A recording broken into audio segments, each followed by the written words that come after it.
afternoon, everyone. I am Dr. Balaji JaganMohan. I am a practicing physician and diabetologist at the Apollo Sugar Clinics at Padmanabh Nagar as well as JP Nagar in Bangalore.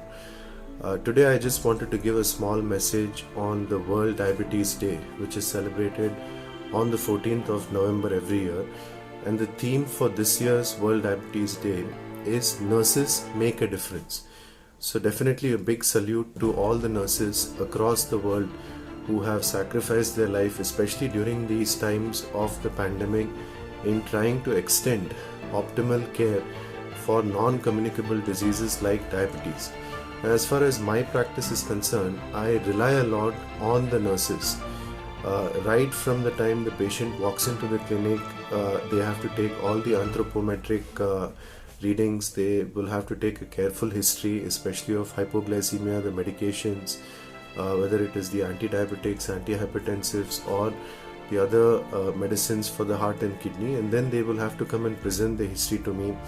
And then after my consultation as well, there is a lot of awareness and education that a nurse imparts to a particular diabetic patient. It can be around the disease itself, it can be related to insulin administration, it can be related to home monitoring of blood sugars, or even related to the complications that a patient has already developed or the risk that that patient has in the future.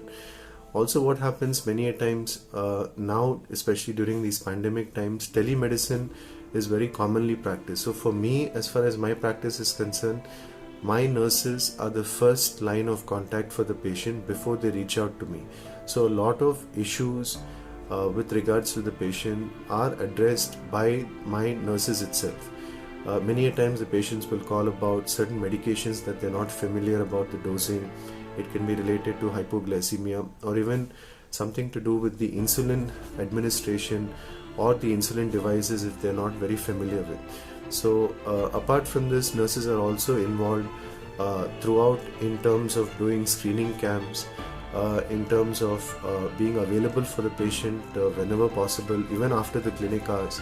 So definitely a big salute to all the nurses across the world, and especially to my nurses who have made a big difference in terms of how diabetes is managed in this chronic care model by being a very effective player, team player in imparting not only education and knowledge but also optimally getting involved in the management of type 2 diabetes and all forms of diabetes, whether gestational, type 1, any form. So thank you to all the nurses, and I wish that God will give you good health in the times to come.